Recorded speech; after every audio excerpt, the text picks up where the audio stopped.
Last year मैंने science में 95 out of 100 score किया है, जिसमें गैप डेज का बहुत बड़ा रोल है। सो इस वीडियो में मैं तुम्हें साइंस के लिए बेस्ट गैप डेज स्ट्रेटेजी बताने वाली हूँ कि तुम्हें 15 फेब से 20 फेब तक एग्जैक्टली क्या क्या करना है। सो इस वीडियो को एंड तक देखना। सबसे पहले आते हैं 15 फेब में, जिसमें इंग्लिश का पेपर देने के पास तुम्हारे पास अच्छा खासा टाइम बचेगा, जिसमें तुम्हें ये क्लियर कर लेना है कि अगले 4 दिन तुम साइंस कैसे पढ़ने वाले हो। कोई भी स्ट्रेटेजी वीडियो देख के तुम्हें बिल्कुल लिमिटेड स्ट्रेटेजी वीडियो देखना है एंड टाइम वेस्ट बिल्कुल भी नहीं करना है। दूसरी चीज ये कि तुम्हें अगले दिन से कोई भी स्ट्रेटेजी वीडियो नहीं देखना है। एंड फाइनली, अगर तुम्हें क्लियर हो चुका है कि तुम अगले 4 दिन कैसे पढ़ने वाले हो, देन पढ़ना स्टार्ट कर देना है। तुम्हें ये नहीं सोचना है कि मेरे पास 4 दिन का गैप है, तुम्हें ये सोचना है कि मेरे पास सिर्फ 3 दिन बचे हुए हैं, यानी कि 16, 17 और 18। 3 डेज में साइंस का 3 पार्ट पीसीबी को खत्म करना है। अब ये तुम पे डिपेंड करता है कि जो पार्ट तुमको ज्यादा टफ लगता है उसको पहले निपटा लो। यहाँ पे मैं एज्यूम करती हूँ कि तुम सबसे पहले physics, then chemistry and last में बायो पढ़ोगे। लेट्स मूव टू 16 फेब, जिसमें हम फिजिक्स को निपटाने वाले हैं। फिजिक्स में टोटल 4 चैप्टर है, light, electricity, human eye, magnetic effects, जिसमें से सबसे ज्यादा वेटेज लाइट और इलेक्ट्रिसिटी का है। सो सबसे पहले तुम्हें इन्हें कंप्लीट करना है। अब हर एक चैप्टर करने का स्ट्रेटेजी क्या रहेगा? सो स्टेप 1, अगर तुमने पूरे साल कोई भी नोट्स बनाए हैं या शॉर्ट नोट्स बनाए हैं, उन्हें याद कर लो, या फिर प्रशांत सर के चैनल में बहुत सारे मैराथन होंगे, तुम उन्हें ज्वाइन कर सकते हो। देन सेकंड स्टेप में तुम्हें एनसीईआरटी कंप्लीट करना है। बिल्कुल तुम्हें line by line NCERT read करना है और इंटेक्स और एक्सरसाइज क्वेश्चंस लगा लेने हैं। एंड फिजिक्स के लिए यहाँ पे एक इंपॉर्टेंट स्टेप है कि तुम्हें चैप्टर वाइज फॉर्मूला और न्यूमेरिकल्स प्रैक्टिस कर लेनी है, जो कि तुम्हें किसी भी यूट्यूब वीडियो में मिल जाएगा। एंड फाइनली फोर्थ स्टेप ये है कि तुम्हें यूट्यूब से बहुत सारे क्वेश्चंस की प्रैक्टिस करनी है, चाहे वो PYQs हो, रिपीटेड PYQs हो, MCQ हो,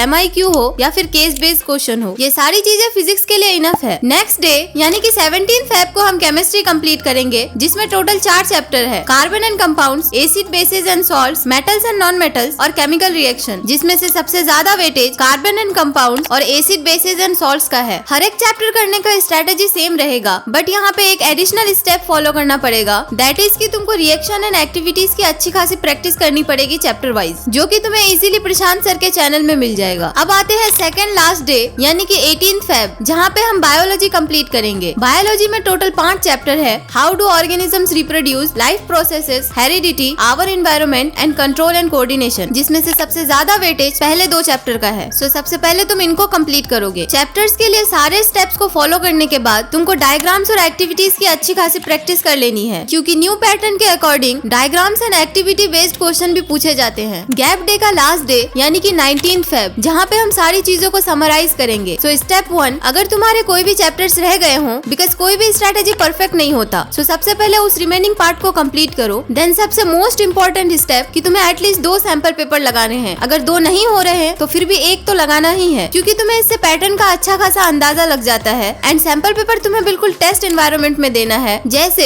एक टाइमर होना चाहिए जिसमें 3 आवर का एक टाइम सेट होना चाहिए, बट तुम्हें 2.5 आवर में ही कंप्लीट करने की कोशिश करना है, ताकि फाइनल साइंस का पेपर तुम्हारा टाइम पे कंप्लीट हो। फाइनली 20 फेब यानी कि एग्जाम डे। स्टेप 1, तुम्हें बिल्कुल जल्दी उठना है। देन स्टेप 2, तुम्हें सारे कंटेंट से गो थ्रू करना है जो भी तुमने 4 दिन में पढ़ा है, या फिर तुम किसी भी पर्टिकुलर टीचर्स के मैराथन ज्वाइन कर सकते हो। स्टेप 3, तुम्हें कोई भी नया टॉपिक टच नहीं करना है, क्योंकि इतने कम टाइम में ना ही वो टॉपिक कंप्लीट होगा, बल्कि और भी तुम स्ट्रेस में आ जाओगे। स्टेप 4, तुम्हें पढ़ने का मैक्सिमम टाइम लिमिट 9 बजे तक रखना है। उसके बाद तुम्हें बुक्स को बिल्कुल टच भी नहीं करना है। And the final tip is, तुम्हें सेंटर में तो बिल्कुल भी पढ़ना नहीं है, बिकॉज तुमने जो भी इन 4 दिन में पढ़ा है उस टाइम पे बिल्कुल ब्लैंक हो जाएगा। बट एग्जाम हॉल में ऐसा नहीं होगा, क्योंकि जैसे जैसे क्वेश्चंस तुम देखोगे तुम्हारे माइंड में उसके आंसर्स याद आते रहेंगे। अब मैं तुम्हें फिजिक्स, केमिस्ट्री एंड बायो में से कुछ ऐसे टॉपिक बताती हूँ जो बहुत ज्यादा ही इंपॉर्टेंट है। केमिस्ट्री में कार्बन एंड कंपाउंड से 4.3 वाला पार्ट, जिसमें कंबशन, ऑक्सीडेशन, सब्स्टिट्यूशन और एडिशन रिएक्शन, ये चारों रिएक्शन के फॉर्मूलाज को बिल्कुल अच्छे से याद करके कॉपी में लिख लेना। इथेनॉल और इथेनोइक एसिड वाला पार्ट, उसको भी अच्छे से याद कर लेना, क्योंकि उसी से लॉन्ग आंसर और केस बेस्ड क्वेश्चन बनते हैं। बायो में डबल सर्कुलेशन, एक्सक्रिएशन और रिफ्लेक्स आर्क का डायग्राम बिल्कुल अच्छे से कॉपी में ड्रॉ कर लेना। फिजिक्स में लाइट चैप्टर से सारे रे डायग्राम और ह्यूमन आई से मायोपिया, हाइपरमेट्रोपिया और प्रेस बायोपिया के सारे डायग्राम्स कॉपी में अच्छे से प्रैक्टिस कर लेना। और इलेक्ट्रिसिटी से ज्यादातर न्यूमेरिकल्स आते हैं, तो तुमको इस चैप्टर से न्यूमेरिकल्स की अच्छी खासी प्रैक्टिस कर लेनी है। और मैग्नेटिक इफेक्ट से सोलेनॉइड वाला पार्ट बहुत ज्यादा इंपॉर्टेंट है। तुमने ये सारी चीजें बिल्कुल ऑनेस्टी से फॉलो कर लिया तो साइंस में बिल्कुल 100 आउट ऑफ 100 ला सकते हो। And best of luck for your science exam. और अगर तुम्हें जानना है कि साइंस की कॉपी कैसे लिखनी है, तो तुम मेरा ये वाला वीडियो देख सकते हो।